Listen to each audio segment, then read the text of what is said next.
नमस्कार। आज हम लोग बात करेंगे गांधीवादी विचारधारा या गांधीवादी दर्शन की। गांधीवादी विचारधारा को हम गांधीवाद भी कह सकते हैं। यह आज भी उतना ही प्रासंगिक है जितना वो अपने पहले के समय में था। भारत ही नहीं, भारत के साथ साथ विश्व में भी गांधीवादी विचारधारा या गांधी की फिलॉसफी उतनी ही प्रसिद्ध है। तो आज हम इसी पे एक नजर डालेंगे कि क्या थी गांधी जी की फिलॉसफी। अगर हम गांधी जी की फिलॉसफी की बात करते हैं तो गांधी जी की ये जो फिलॉसफी है यह सामाजिक और धार्मिक विचारों का एक समूह है। अगर हम बात करें तो गांधी जी जब 1893 से लेकर के 1914 तक दक्षिण अफ्रीका में थे या फिर वो जब भारत में आए तो गांधीवादी विचारधारा उस समय अपनाई गई थी। यानी 1893 से लेकर के 1914 के समय में दक्षिण अफ्रीका में और फिर जब भारत में आए तो भारत में गांधीवादी विचारधारा अपनाई गई। वहीं पे अगर हम बात करें कि गांधी जी की जो ये विचारधारा है, ये विचारधारा न केवल राजनैतिक, धार्मिक व नैतिक है, बल्कि यह पारंपरिक के साथ साथ आधुनिक भी है और जितना सरल है उतना ही जटिल समझ में आती है। गांधी जी की जो विचारधारा है बहुत सारे पश्चिमी प्रभावों का भी प्रतीक है। यानी जो गांधी जी की फिलॉसफी है पश्चिमी देशों से भी प्रभावित है। ऐसा प्रभावित होने के बावजूद भी ये भारत की प्राचीन संस्कृति में निहित है और सार्वभौमिक नैतिक और धार्मिक सिद्धांतों का पालन करते हुए नजर आती है। अगर हम और थोड़ा सा इसको डिटेल से समझें तो गांधी जी का जो दर्शन है वो आध्यात्मिक, धार्मिक, नैतिक, राजनीतिक, आर्थिक, सामाजिक, व्यक्तिगत, सामूहिक सभी पहलुओं पर मौजूद है। यानी कि अगर हम बात करें कि आध्यात्मिक या धार्मिक तत्व की अगर बात करते हैं तो ईश्वर आध्यात्मिक और धार्मिक तत्व के मूल में विद्यमान है। वहीं पे अगर मानव स्वभाव की बात करें तो मूल रूप से मानव का जो स्वभाव है वह सद्गुण संपन्न होना चाहिए। वहीं सभी व्यक्ति उच्च नैतिक विकास और सुधार करने में सक्षम है कि जो मतलब कोई भी व्यक्ति हो वो चाहे तो नैतिक रूप से अपने आप को विकास कर सकता है।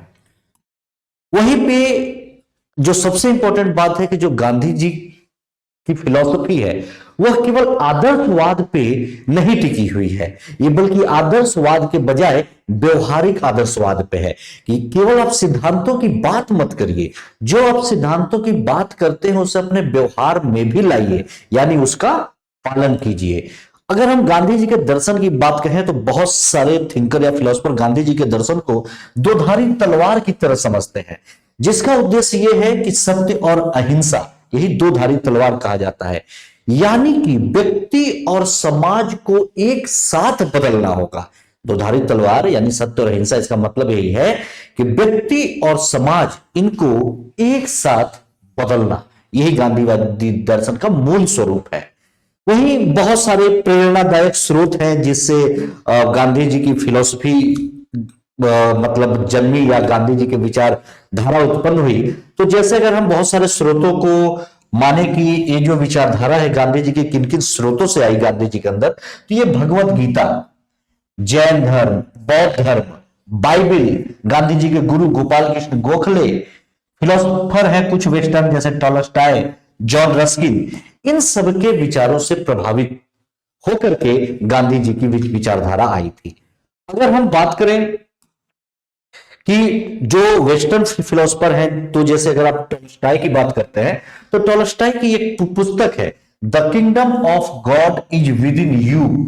गांधी जी के ऊपर, गांधी जी के विचारों पे इस पुस्तक का बहुत ही गहरा प्रभाव है। ऐसे ही रस्किन की पुस्तक है अनटू द लास्ट, जिसके बारे में गांधी जी के जो विचारधारा है उसका सबसे इंपॉर्टेंट एक विचारधारा है सर्वोदय का सिद्धांत। तो जो सर्वोदय के सिद्धांत की प्रेरणा है, जिसको भी हम लोग आगे समझेंगे, कि जो सर्वोदय के सिद्धांत की प्रेरणा है ये गांधी जी को रस्किन की पुस्तक अनटू द लास्ट से मिली थी। और इन्हीं विचारधाराओं को आज भी भारत में प्रसारित किया जा रहा है जितने भी गांधीवादी विचारक हैं। और पहले भी विशेष रूप से भारत में हम बात करें तो विनोबा भावे, जयप्रकाश नारायण, या भारत के बाहर भी हम बात करें तो मार्टिन लूथर किंग जूनियर या अन्य लोगों के द्वारा हमेशा जो गांधी के फॉलोअर हैं, जो गांधी की विचारधारा से अपने आप को जोड़ते हैं, वे इनका प्रचार प्रसार पहले से करते आ रहे हैं और आज भी जो गांधी के विचारों से प्रभावित हैं वो उनके विचारों को मानते हैं और उसको प्रचार प्रसार करते हैं। आपको याद होगा कि ये गांधी जी के जितने भी राजनीतिक विचारधाराएं हैं या जो भी उनकी फिलॉसफी है, उनका हमारे राष्ट्रीय स्वतंत्रता आंदोलन में कितना महत्वपूर्ण योगदान रहा है। अगर इन्हीं सब मुद्दों पर हम थोड़ा सा नजर डालें तो गांधी जी की जो प्रमुख विचारधाराएं हैं, उनकी विचारधाराओं के बारे में या जो उनकी फिलॉसफी है उनके बारे में अगर हम बात करें, तो जो उनकी पहली और सबसे प्रमुख फिलॉसफी है, जिसे दो धारी तलवार भी कहा जाता है, वो है सत्य और अहिंसा। मतलब उनकी विचारधारा के ये सबसे आधारभूत सिद्धांत है, ये दोनों, सत्य और अहिंसा। गांधी जी का यह मानना था कि जहां सत्य है वहां ईश्वर है, तथा और नैतिकता ही इस सत्य का आधार है।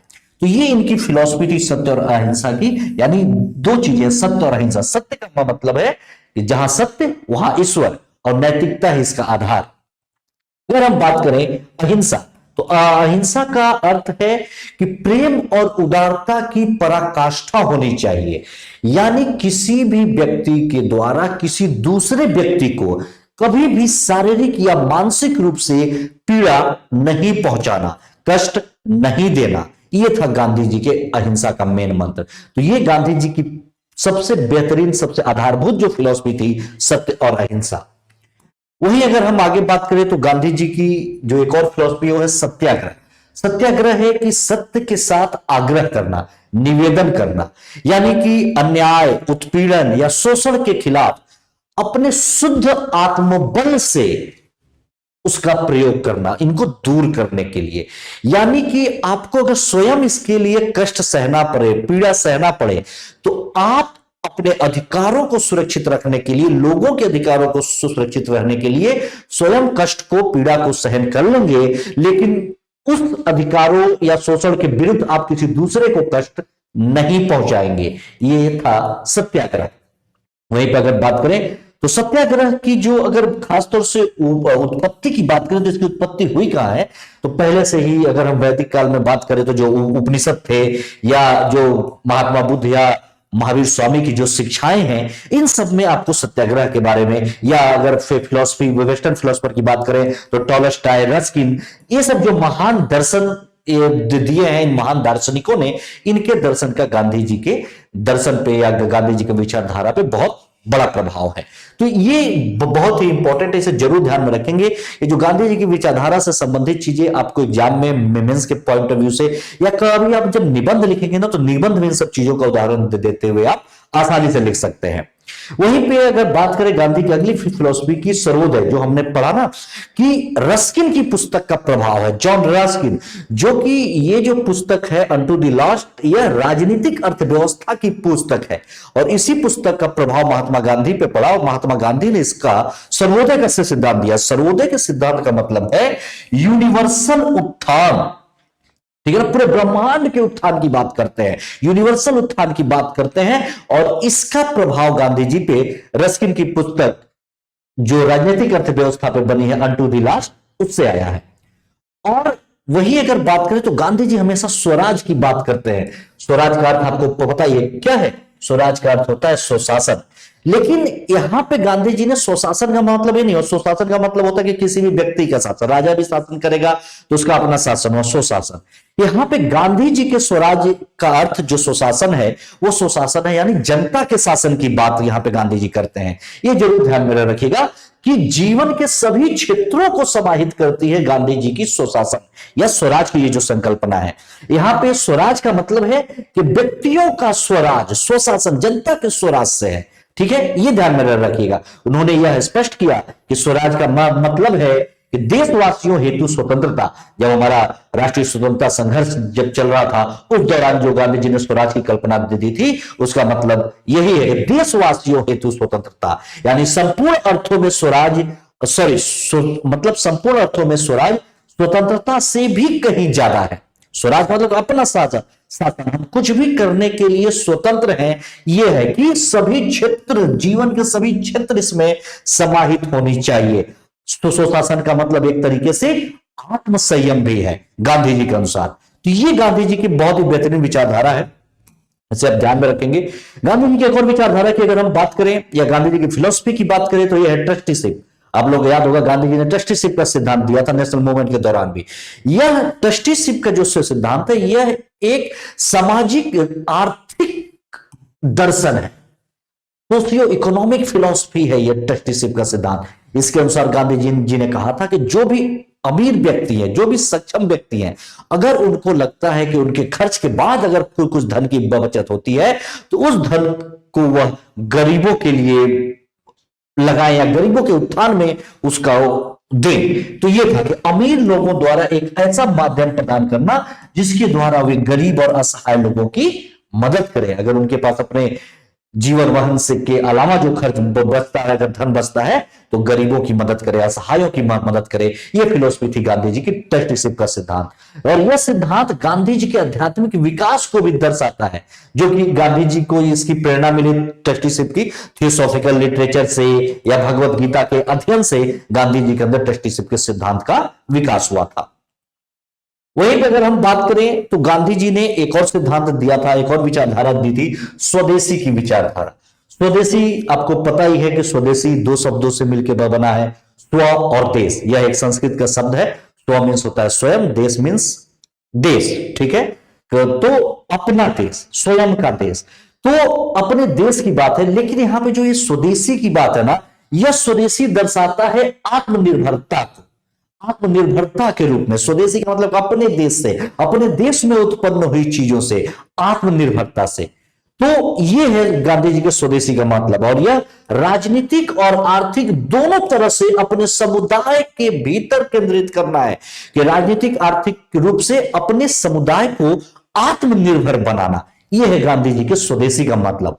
वही अगर हम बात करें कि और इसमें कि पूरा समुदाय आत्मनिर्भरता की ओर आगे बढ़े, किसी के ऊपर आश्रित न रहे, अन्य के ऊपर स्वयं आत्मनिर्भर बने। इससे आप लोग को याद होगा गांधी जी ने स्वतंत्रता संग्राम के दौरान खादी और चरखा को आगे किया था, जब विदेशी वस्त्रों का बहिष्कार वगैरह किया जा रहा था। तो ये सब इंपॉर्टेंट गांधी जी की फिलॉसफी है, ये ध्यान में रखेंगे। गांधी जी का यह भी मानना था कि इससे स्वतंत्रता को बढ़ावा मिलेगा, क्योंकि भारत का जब ब्रिटिश नियंत्रण था तो हमारे स्वदेशी उद्योगों पे उन लोगों ने कंट्रोल कर लिया था और अपने उद्योगों को यहाँ पर प्रसारित कर रहे थे। उनके जो द्वारा बनाए गए वस्त्र यहाँ पे आते थे।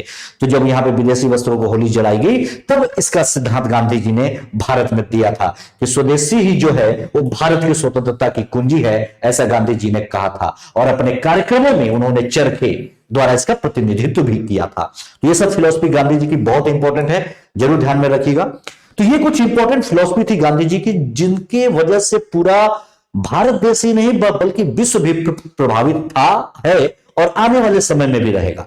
अगर हम यहीं पे थोड़ा सा बात करें कि अगर आज के संदर्भ में हम गांधीवादी विचारधारा की प्रासंगिकता की बात करें कि आज के समय में क्या ये उतना कार्य कर रहा है, क्या ये लोगों द्वारा उतना प्रासंगिक है, तो बिल्कुल है। ये जो सत्य और अहिंसा का आदर्श है, ये आज भी मानव जाति के लिए उतना ही प्रासंगिक है। अगर मनुष्य सत्य की राह पे चले, सही से अपना सारा काम करे, अहिंसा के मार्ग पे चले और हिंसा ना करे, जैसे ये जो दंगे फसाद या वृक्ष वगैरह, मतलब किसी भी जीव को नुकसान न पहुंचाना अपने फायदे के लिए।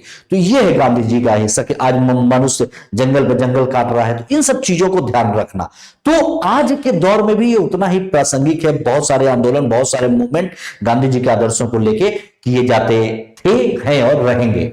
वहीं पे अगर बात करें तो महात्मा गांधी की जो भी शिक्षाएं हैं आज और भी प्रासंगिक हो गई है। लोग आज के समय में लोग अत्यधिक लालच, भाग दौड़ की जीवन शैली है, लोगों के अंदर लालसाएं बहुत ज्यादा हैं। लेकिन अगर इन सबसे उनको मुक्त होना है, लालच से मुक्त होना है, भागदौड़ भरी जिंदगी से अगर लोगों को थोड़ा सुकून चाहिए, तो आज भी गांधी जी का जो आदर्श है वो उनके लिए समाधान का रास्ता ला सकता है। तो आज के परिप्रेक्ष्य से इस तरीके से इंपॉर्टेंट है। वही अगर हम बात करें तो अमेरिका में Martin Luther king, south Africa में नेल्सन मंडेला, म्यांमार में आंग सान सू, इन लोगों के नेतृत्व में जो भी उत्पीड़ित समाज था उनको उस उत्पीड़न से मुक्त कराने के लिए जो आंदोलन चलाया गया, उस आंदोलन में गांधीवादी विचारधारा को सफलतापूर्वक लागू किया गया था। सभी लोगों को पता है कि अमेरिका में मार्टिन लूथर किंग ने गांधी जी के आदर्शों को फॉलो किया, नेल्सन मंडेला ने या आंग सान सू की ने। वहीं पे जो आज दलाई लामा के बारे में अब सभी लोग जानते हैं, इन्होंने भी गांधी जी के विचारों को यह कहा है कि आज जो विश्व है, आज विश्व शांति और विश्व युद्ध के बीच जूझ रहा है, लोग अध्यात्म और भौतिकवाद के बीच फंसे हुए हैं। लोकतंत्र और अधिनायकवाद के बीच एक बहुत बड़ा युद्ध चल रहा है। अगर इन सबसे मुक्त होना है तो समकालीन समय में गांधीवादी दर्शन को अपनाया जाना बहुत ही सही रहेगा। तो ऐसा नहीं है, भारत के साथ साथ विदेशों में भी गांधी के विचारधाराओं को उतनी ही मान्यताएं हैं जितनी की पहले थी। और अगर आज के समय में भी आप भारत में देखें तो आत्मनिर्भर भारत, स्किल डेवलपमेंट प्रोग्राम, ये सब जो चीजें चलाई जा रही है कहीं ना कहीं गांधी के आदर्शों से ही प्रेरित है। जिस आत्मनिर्भरता को गांधी ने नेशनल मूवमेंट के समय चलाया था, आज देश आजाद होने के 75 साल बाद भी युवाओं को आत्मनिर्भर करने के लिए भारत सरकार आत्मनिर्भर भारत, स्किल डेवलपमेंट योजनाएं ये सब चला रही है। तो कहीं ना कहीं जो गांधी जी के आदर्श हैं, जो मूल्य है, जो विचारधाराएं हैं या जो दर्शन है, वो आज भी उतना ही प्रासंगिक है भारत के साथ साथ विदेशों में भी। धन्यवाद, नमस्कार।